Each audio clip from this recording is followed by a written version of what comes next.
everyone still hear me? Oh, now we can hear. All right, I'll say that again. Hi, everyone. I'm Keerthi. I'm a reporter at dot.LA, and we're going to be talking about the food business today, sort of what has happened since the pandemic, the trends that have emerged, the problems we still face, and what needs to be fixed. And I'm really excited about the lineup of panelists we have here today, because I feel like everyone is approaching this problem through a very different lens. So I think it'll be a really interesting conversation. So I'll have everyone introduce themselves. Shall we start with you in the red jumpsuit, Heather? Yo, what's up? My name is Heather Kuklin, also known as Madam Shugah. I make vegan, gluten-free baked goods and ice cream cakes and other random stuff that I want. Thank you. I am Kristen Hawley. I'm a journalist. I cover the restaurant business, restaurant technology for outlets like Food & Wine and Eater and Insider and a handful of others. And I'm just super excited about the way that the consumer dining experience has changed because of COVID and because of tech, and looking forward to the future. Hi, I'm Josh. I'm a Libra. I was born and raised in Baton Rouge, Louisiana. You might know me from Crew and Proper down the street or South City Fried Chicken. I spent the last 2 years hosting full comp at restaurant marketing school because it's easier to talk about working than it is to work. Hey everyone, I'm Kevin. I'm a co-founder and CEO at Snackpass.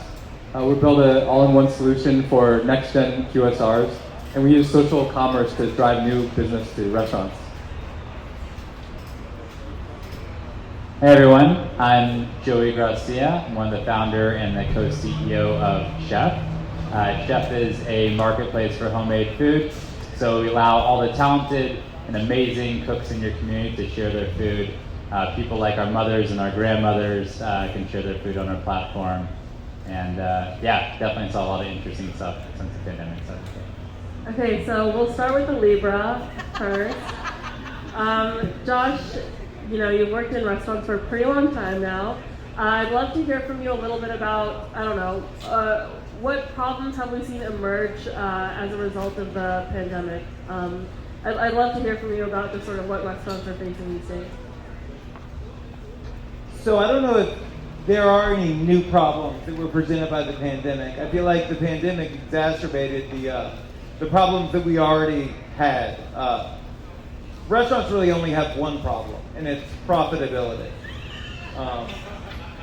We can't make any money, right? And there are a variety of reasons why, but the biggest is that we haven't figured out how to explain to you how much food costs in a way that will make you willing to pay for it. Your burger costs $24. It just does. That's what it costs for us to make it, for us to supply the people that serve you, the people that prepare it, to provide those people with subsidized health care, 401ks, so that even though they are working within a career as a professional, they are not compensated like gig employees.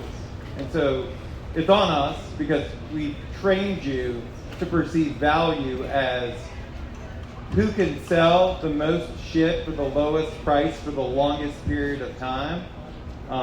And what has come out of the pandemic is this vulnerability, this openness, and this willingness to have a conversation, because the only way you're going to have independent restaurants in your neighborhoods 10, 20 years from now is if we work together to figure out how we can do it in a way that not only benefits your quality of life, but benefits ours as well. But when we look at the labor crisis, when we look at sustainability, when we look at all of the problems that are currently facing the industry, they all track back to profitability, which is ultimately going to track back to pricing. I yield the rest of my time. Yeah, no, I think so. Supply chain, changes in supply chain, the labor crisis, it's all sort of brought to light something that has been going on behind the scenes for a while. And I think a lot of, I don't know, I think, Kristen, I'd love to hear your perspective on this. I feel like there's a lot of technology that has popped up to solve this issue of profitability in some way or another. Can you say anything about that? Yeah, I mean, I think it's funny because it's like a restaurant wants to be profitable, a restaurant needs to be profitable, and then you have tech companies that charge a restaurant money in order to make them more profitable. And you know it's challenging for a business. And what happened during COVID, I would say though, is that the demand went online. And who was online? Big third party, established companies. They are the gatekeepers. They became the gatekeepers to physical restaurants, who then had to depend on a third party for their profitability and to grow their profitability. So I would say that was like not great for restaurants. But there's plenty of technology that works on operational efficiencies and back of house and things that make the restaurant business more streamlined so that people who work in restaurants can do the restaurant work and not the back office work. So I would call that a positive. I don't know if that answers your question. No, it makes a lot of sense. Like, when we're talking about like what's saving restaurants, it's like, are we saving the storefront? Are we saving the employees? Are we saving the food itself? Joey and Kevin, I feel like both of you are kind of taking different approaches to what it means to save this food business. I'd love to hear from both of you on what Shef and Snackpass are working on. Yeah. When we started Shef, we originally started the company to help people like our parents, which immigrants, refugees, folks that actually couldn't even afford to start a restaurant, who dreamed of doing it, but didn't have access to the capital or the credit to even get the restaurant started. My co-founder's family actually did save enough restaurant while living in a motel when he was a kid, and they started a restaurant, but for the same reasons you're mentioning, it went out of business in the first year of operating. And so I think the biggest thing we can do, and a lot of the creative things that were done during the pandemic, is to reduce the barrier for people to even start their business, and then to reduce the cost of running their business. And so we saw this firsthand. I mean, when the pandemic began, we quickly decided to shift our mission because it wasn't just, underserved communities like immigrants and refugees who need the opportunity. The number of applicants on our platform 10x overnight, grew to 8,000 person wait list.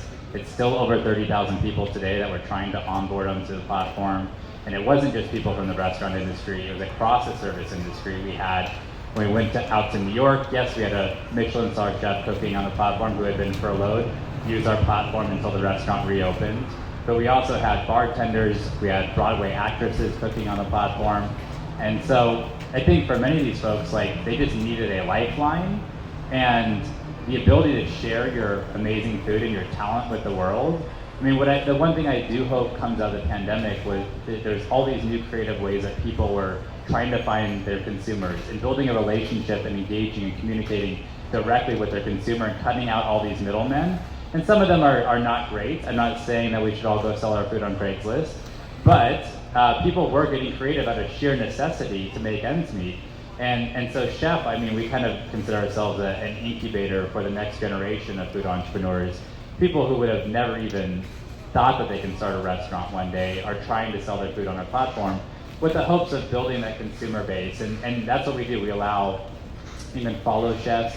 You can actually communicate and chat with your chefs. We're building tools so that they can engage with their followers and build products around their following.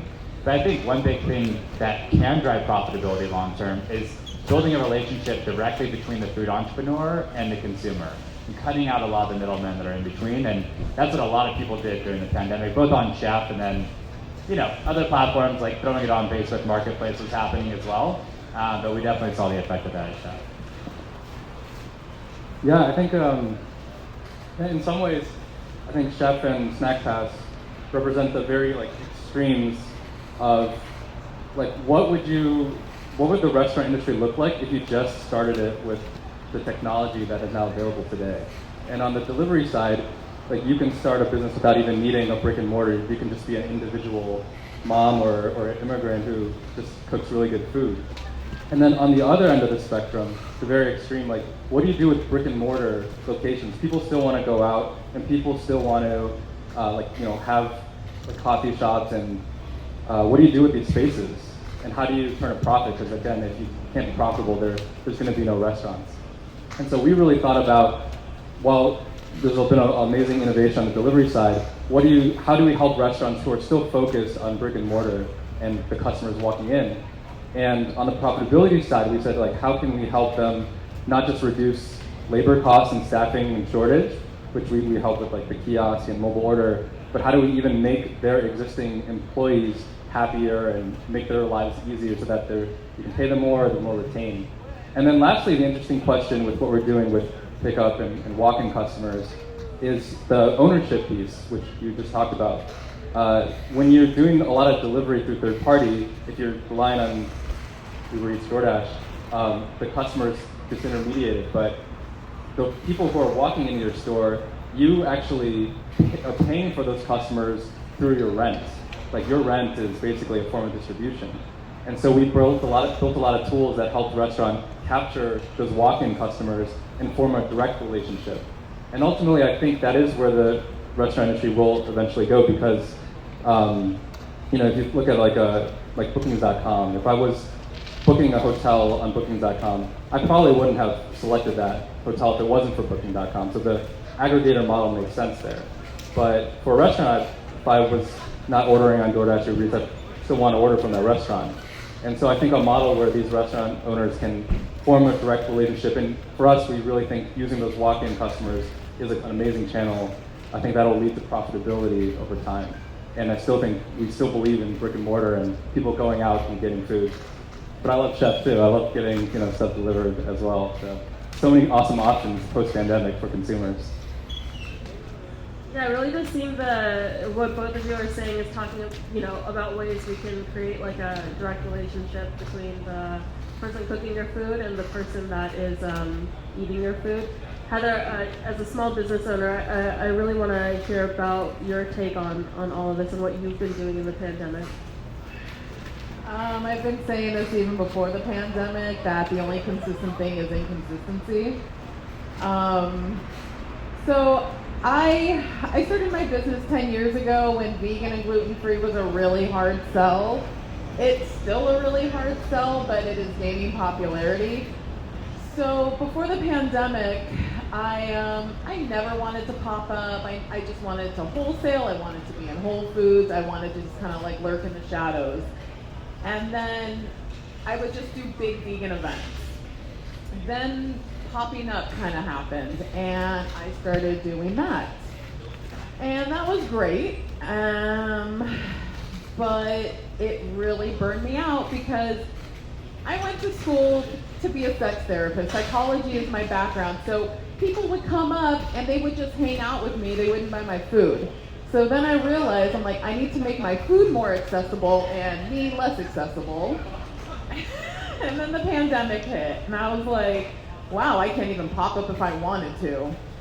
So then at the time, my boyfriend and I, we just he's really good. Like, I'm an Amish grandma. I'm really bad on the Instagram and the social media. So he went and made my menu, and I turned into a delivery service, and there was no traffic. So yeah, I'll drive out to Lancaster. Who cares? So it was actually really easy and amazing to totally navigate my business because I had already made a name for myself kind of in the vegan community.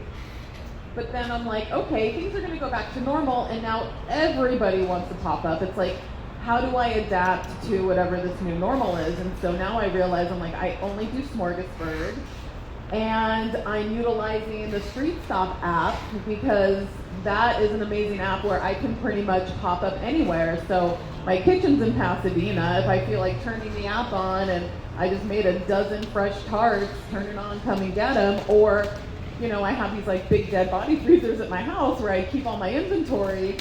If I'm in the mood, I'll just turn that app on. It's like, well, I'm popping up here now. And it's only people that have ordered. It's not people that just want to come up and hang out.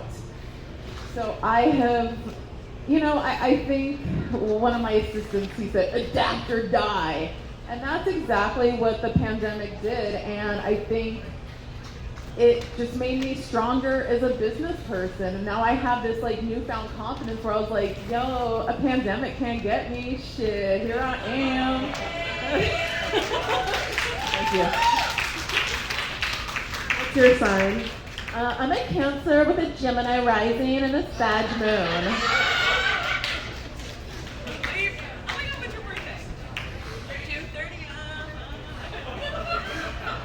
I also love Snackpass. Hey. Kristen, let's talk about delivery apps for a second. I feel like there was a point in time where we weren't sure if delivery apps would really survive, if they were really viable. But I think, you know, in the pandemic, I feel like that's definitely changed. Do you want to speak about the role of delivery apps, you know, in such a, I don't know, tumultuous time for restaurants? I mean, I definitely didn't have any question if they were going to survive. But is there something specific you want me to address about them? Or? Well, yeah, I just sort of want to know, I guess at this point, post-pandemic, I guess, or during the pandemic, what role has delivery apps played in the survival of the restaurant business? I think it depends what restaurant you talk to, right? I think... Josh, you're free to jump in as well, as a restaurant. I mean, you know, there are plenty of restaurants who will tell you that DoorDash saved their business.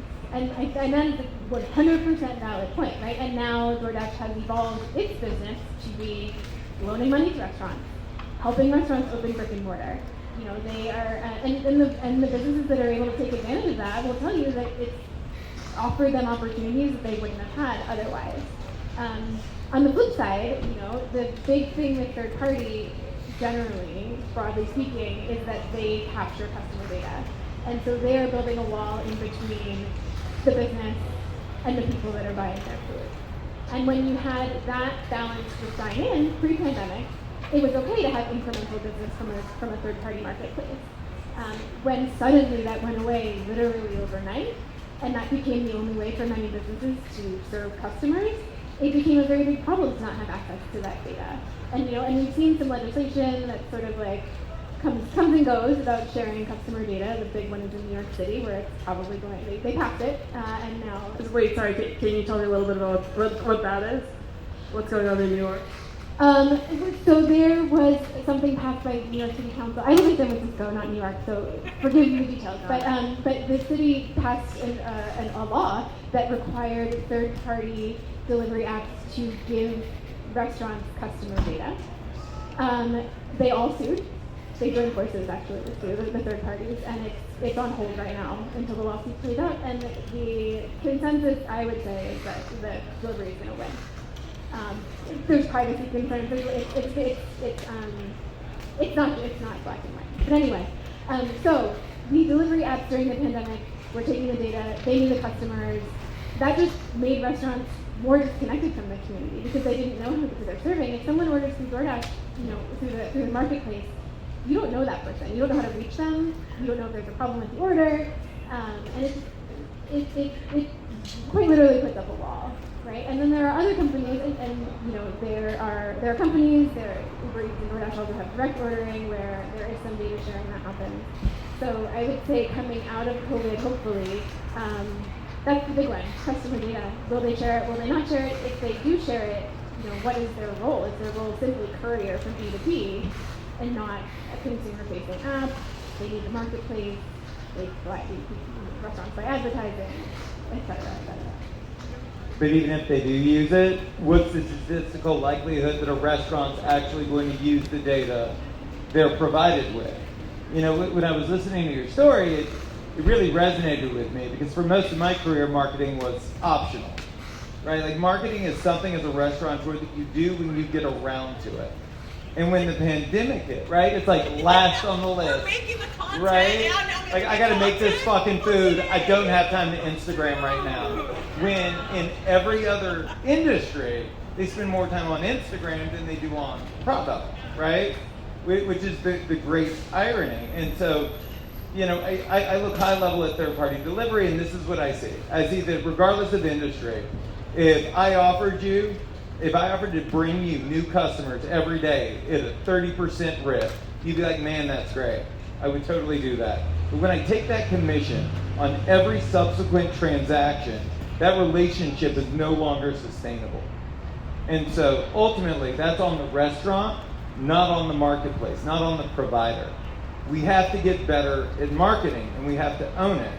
And we can use platforms like yours, but we also have to focus on owning that customer relationship, which I know is a central focus for you as well. At the end of the day, most restaurateurs learned in March of 2020 They didn't own it. They didn't own their customer. We knew your face. We knew your first name. We might know where you work, but we didn't have permission to contact you. We didn't have your phone number and your email address. And we hadn't built that rapport. And so when like all of the beautiful people in Los Angeles turned to independent restaurants and they said, what can we do to help? We didn't know how to tell you. And so the ideology that marketing is optional for independent restaurants has to change. And then the relationship needs to change. We need to be asking all of you for all of your information. Name, phone number, email address, and birthday. And we'll kind of barter for it, but you're giving us something of value because you are investing in the future of this business. And to me, that's really where the rub is. And it gets back to what I said before, because I really only say three things. And it comes down to the collaboration between us and you, right? In mutual investment. You know, to open a business in your neighborhood typically costs us $1 million. And that's before we even know if you're gonna like us or not. You know? Whether there's that true product market fit. Because anyone that's trying to do something innovative is doing something new in a new market. So there's a lot of risk and a lot of investment on our part. And what we need from you is mutual investment. I really just came here to ask you for stuff. I think the consumer point is important, because I think that, you know, interest in restaurants from people who love restaurants has never been higher. I've written about the restaurant industry for a decade. You know, 3 years ago, no one really cared about how restaurants operate, and suddenly everyone's like, oh, raise margins and this, and that's a terrible business, and I can't believe it. You know, everyone that works in restaurants is like, yeah. And so the consumer awareness piece, I don't know if it's gotten better. I don't know if you've seen it get better. Like, people want to understand how your business works to help you. I want to believe it's true. They don't get it. They don't fucking get it. They think like I sit around with influencers all day while fairies are making my shit, but here I am with carpal tunnel. I bet you do. I bet you do. And like weird bone spurs. Like, I am a human machine. You know, and then, like, people are, it's so funny. I was at Smorgasburg the other day, and this woman was getting a loaf, and my helper's packing it up, and she's like, why is it $7? And he's like, because that's how much it costs. And I said in my head, I was, this is exactly what I think. Like, yo, you want me to bring that shit down for you? I should charge more than $7. You aren't getting a deal. You charge $7 for a loaf of bread? That's it? No, it's a moist loaf. Okay. It's a banana it's like a mini, because everyone makes muffins. And you know, because I went to school to be a sex therapist, I have to make everything sexual, so it's a moist loaf. Usually gluten-free is not moist. So, I sell my moist loaf, and it's a great price.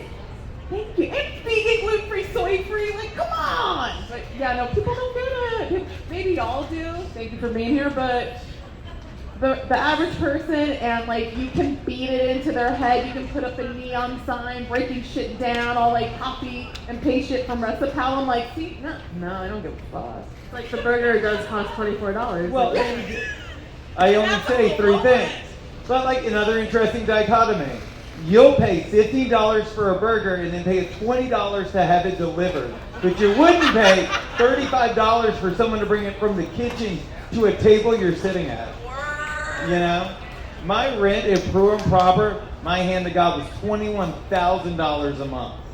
$21,000 a month in an industry where the average net profit of a full-service restaurant is 6%. That restaurant generated $3.4 million a year, and we took less than $250,000 to the bottom line to cover the salaries for lead management and to reimburse the $2 million we spent to build it out. It's bleak. It's incredibly bleak. But this is an opportunity for a fresh start. And granted, this is obviously a very cathartic exercise for me. But I do want to say this. There's a massive opportunity here for things to change and for all of the stakeholders involved in this to benefit from it. You can eat better food at a price you can afford in a sustainable way, both in terms of manufacturing, sourcing, and then delivery, the actual service model, right? It's just ideologies need to change. I hope this tent doesn't come down. Yeah, you bring up a great point. Someone has to pay for all that. I went to the port of LA in San Pedro a few weeks ago, and like someone was unloading produce from South America. And so if that produce ends up in a restaurant, someone has to pay all the way up to the point where that produce is being grown in South America, shipped to Los Angeles, taken to distribution centers, taken to the restaurant, cooked and then served to me, right? Someone has to pay for every part of that. And you brought up an interesting point about customer data. Both of you did when it comes to marketing, so you're able to turn that profit. I want to take it back to again, Kevin and Joey. What do you guys collect? What kind of customer data do you collect? And is there a point where I don't know the chef or the restaurant gets that data? It's a good question. I think you alluded to this, but there is some privacy things that you can't just take customer data and share with whoever you want. There's some legal structure to that. I do think, so what we're building in our platform to get around that is two-way communication between the chef and the consumer. So they can just talk, just like you would on Airbnb or any other platform directly with that food entrepreneur. I think at the end of the day, what all this, and I think all of us are saying, is that it just comes down to broadening access to opportunity and giving people more options to share their food. I think, in our parents' generation, like looking way back, not pre-pandemic, but 50 years ago, if you love cooking and you want to share your food with others, you need to save a lot of money or get credit somewhere, which as a immigrant or refugee is nearly impossible. And then you need to take this huge financial risk to you and your family, and I have friends who like mortgage their homes to start a restaurant. And you're most likely going to fail, right? Because of the high overhead costs.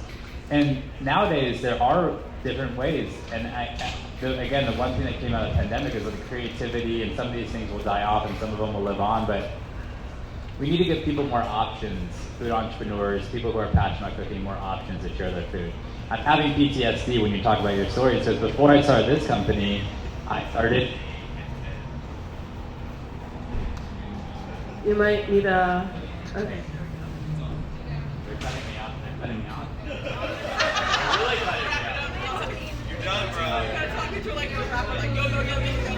You might need to like. Am I starting a TED talk now? Go, yeah.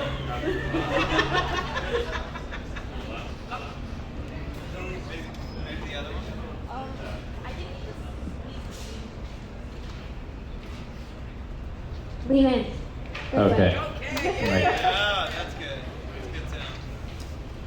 No? So, do you want to sit here and I can stand? No, it's okay. All right. Before I started this company, and welcome to my TED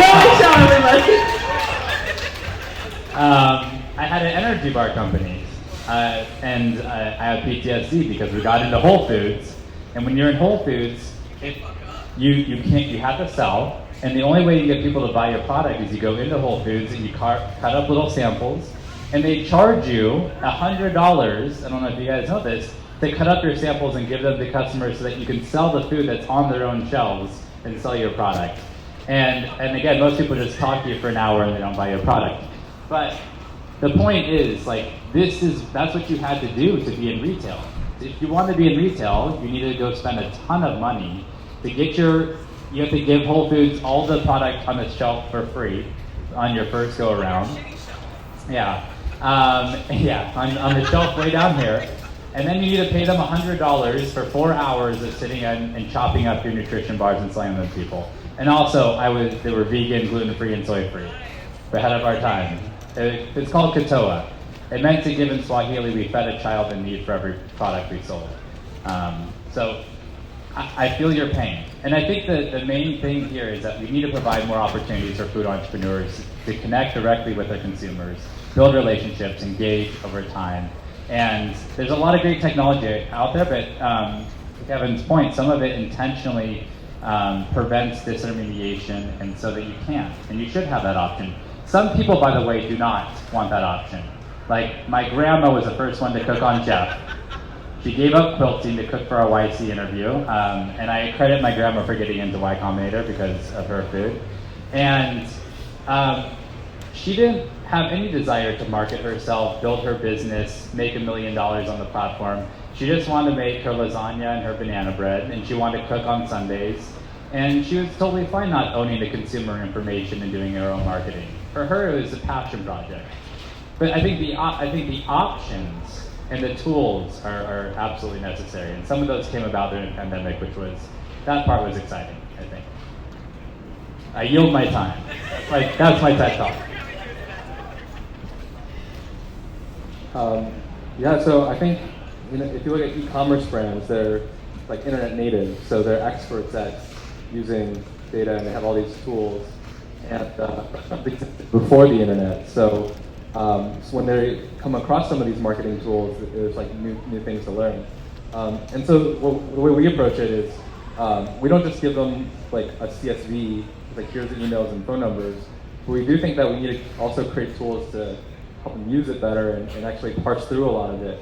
And so we've been investing a lot on for like CRM tools where they can target like new customers or customers who need attention.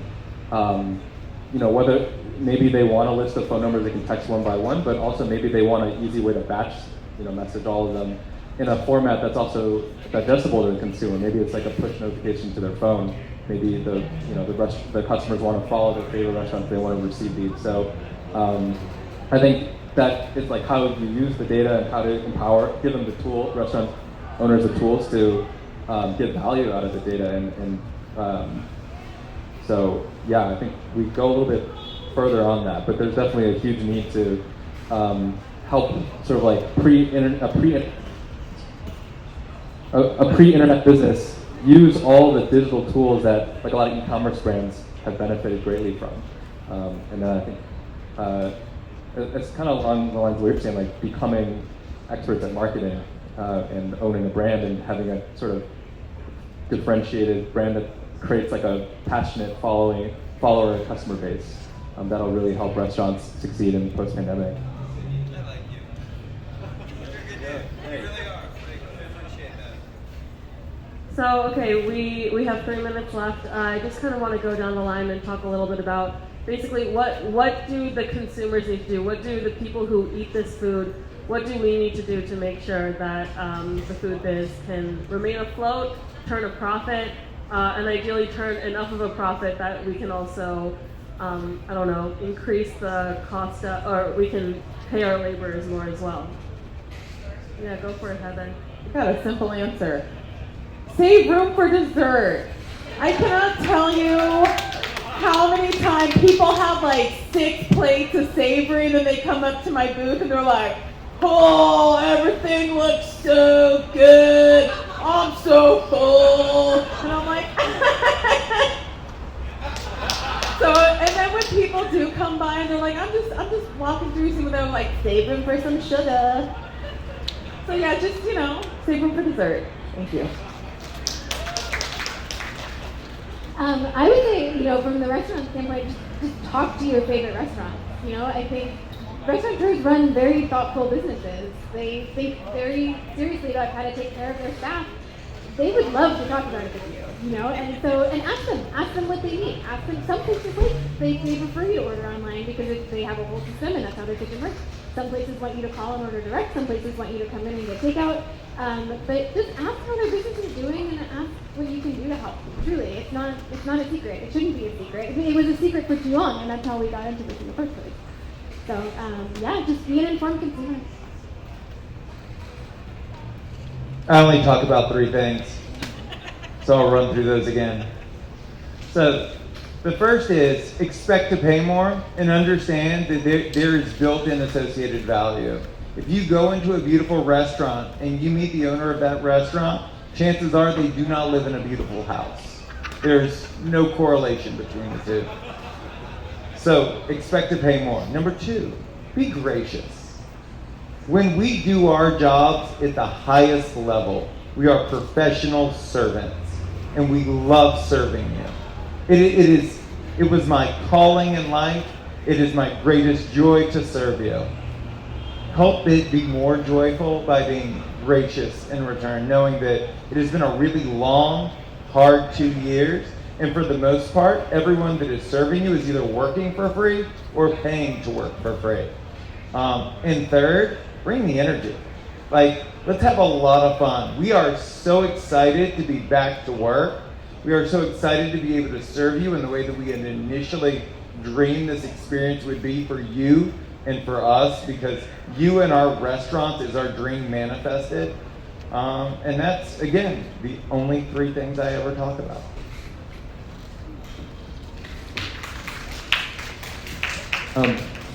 I don't think I have anything more to add on that stuff. I think in general we can always count on the consumer to be very self-interested. But I think the really amazing thing about food is, unlike other forms of sort of like media, it's inherently local. Like, I can make a song and broadcast it to anyone in the world, but if I make lasagna, it has to be consumed at least kind of close to me. I don't maybe In 3 to 5 days. Yeah, maybe you can freeze dry it and ship it across country or something. But as long as we want better food, more delicious food, it's always going to be a local thing. You just can't consume food as bits. You have to consume it as atoms. So, in addition to what everyone's saying, I think as long as we keep wanting better food and paying for better food, it's always going to bring out those local entrepreneurs and creators. I hope this works. I'm sorry, Joey. You're gonna have to stand.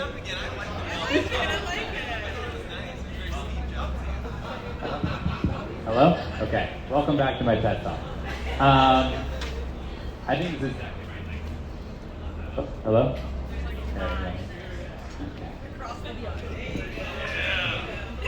At Shef, we say food is culture you can taste. And I think if I had to say anything, get to know the people who make your food. And the one trend we don't love seeing is some of the cloud and dark kitchens. I think a lot of the technology out there is disconnecting us even further from our food, which I think has been a trend over the past 50 or 60 years. In many ways, like, Shef is the antithesis of where the entire industry is going, where we're trying to actually reconnect you with the mother or the grandmother cooking your food again. And you can read their bios. A lot of the bios have videos, and you can watch them cooking in the kitchen. But I think getting to know the person who's actually cooking your food, and the reason and the stories behind the dishes, the reason why you should pay more and why you should support them, it'll all come out in that. So if I had to say anything, try to build a connection with the person creating your food. Treat it like it was your mother making food for you, because for the people, for the food entrepreneurs, for the chefs, this is their love language. This is them giving. And so just to love them back and get to know who they are, I think is my big deal. All right, thanks everyone for joining us. Thanks to everyone on this panel for participating, for sharing their experience. I learned a lot. I hope everyone else did. I hope everyone took something away from this. And you guys should hound them after they get off stage with a bunch of other questions that you may have. There's brownies and cookies on the table outside from me. Madam Shugah. Okay, enjoy. All right, great. Thanks everyone.